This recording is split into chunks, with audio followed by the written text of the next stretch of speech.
सो hey guys, कैसे हैं सभी लोग। आज हम कंटिन्यू कर रहे हैं Ulysses by Alfred Lord Tennyson. Part 1 में हमने देखा था कि जो यूलिसिस है किंग है, एक एडवेंचर और नॉलेज सीकिंग पर्सनैलिटी का है जो ओल्ड एज में भी नए नए एक्सपीरियंस की तलाश करना चाहता है।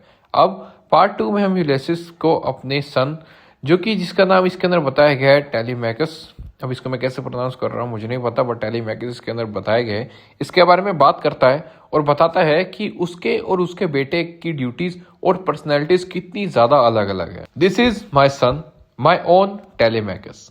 यानी कि जो यूलिसिस है वो अपने बेटे टेलीमैकस का इंट्रोडक्शन करता है।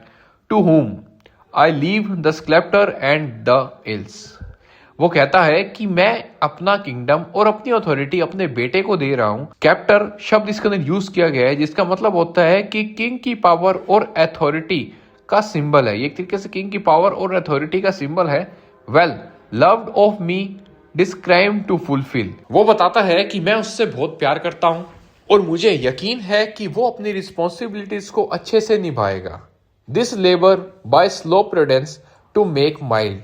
जो टेलीमैकस है वो पेशेंस और विजडम के साथ काम करता है। वो धीरे धीरे लोगों को सिविलाइज्ड और डिसिप्लिन में भी लाएगा। A rugged people and through soft degrees. उनका एम रफ और जो अनसिविलाइज्ड पीपल है उन लोगों को इंप्रूव करना है। Subdue them to the useful and the good.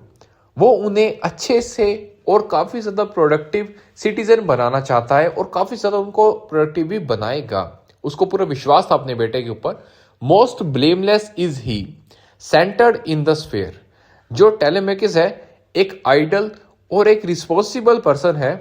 Of common duties decent not to fail.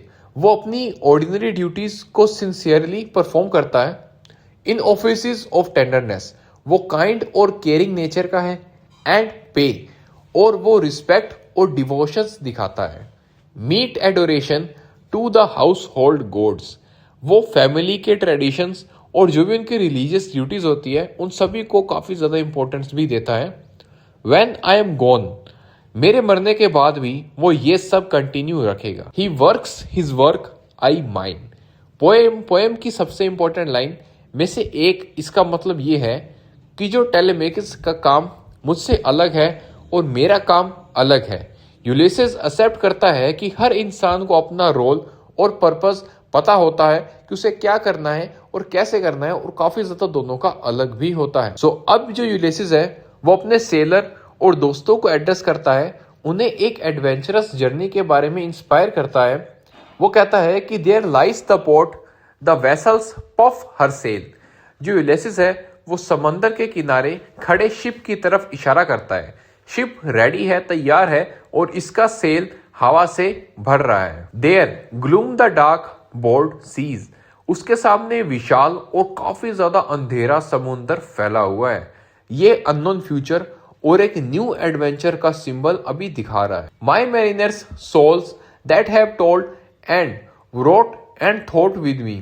Ulysses अपने सेलर्स को याद करता है, ये वही लोग हैं जिन्होंने उसके साथ हेडरशिप, स्ट्रगल और एक्सपीरियंसेस शेयर किए हैं। That ever with a frolic welcome took. उन्होंने हमेशा हर चैलेंज को खुशी के साथ एक्सेप्ट किया है।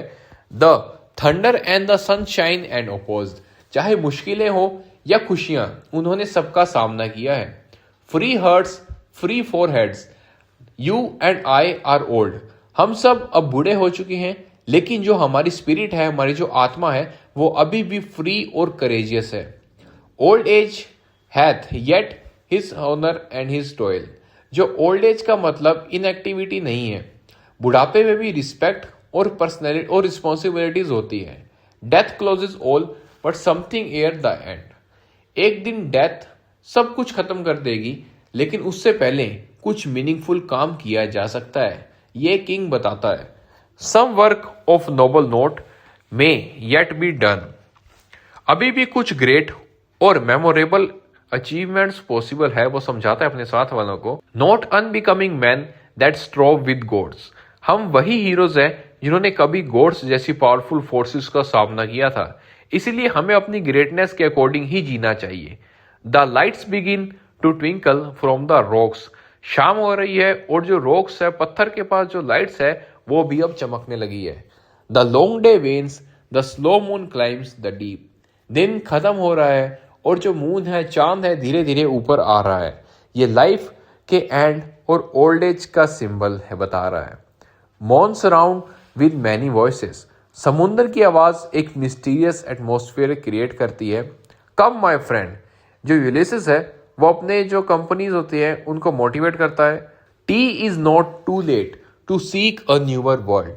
पोएम की सबसे इंस्पायरिंग लाइन और सबसे इंपॉर्टेंट लाइन तो अब आई है, जिसका मतलब है कि जब तक लाइफ है तब तक नए गोल्स और ड्रीम के लिए देर नहीं होती।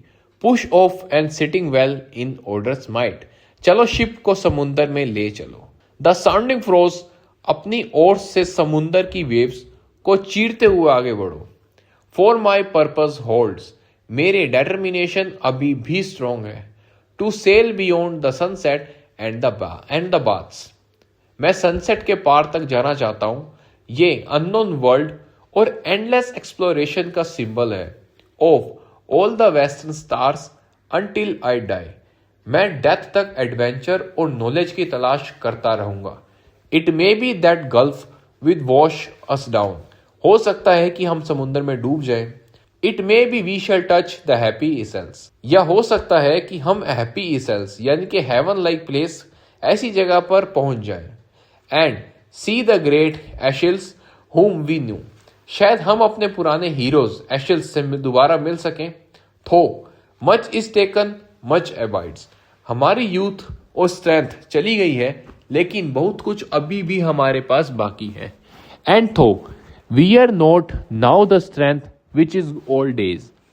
अब हम पहले जितने पावरफुल तो नहीं रहे, लेकिन moved earth and heaven that which we are.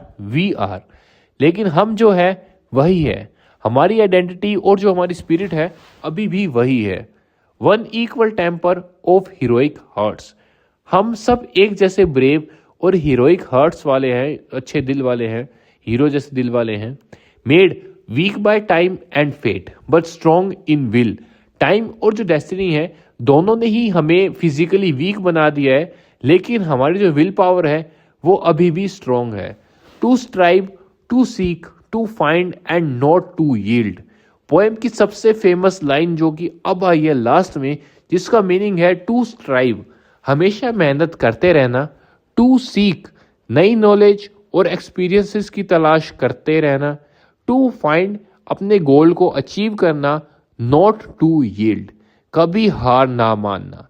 इस पोएम का ओवरऑल मीनिंग ये है कि जो यूलिसिस है, जो किंग है, हमें सिखाता है कि लाइफ में कभी सीखना बंद नहीं करना चाहिए और एज, ड्रीम्स और एम्बिशन के लिए बैरियर कभी भी नहीं बनती है। हर मोमेंट हमारे लिए वैल्यूएबल होता है, जो कि फाइनल मैसेज भी हमें देके जाता है। To strive, to seek, to find and not to yield. यही हमारी पूरी पोएम का सेंट्रल थीम है और इंग्लिश लिटरेचर की सबसे फेमस लाइन में से ये लाइन एक है।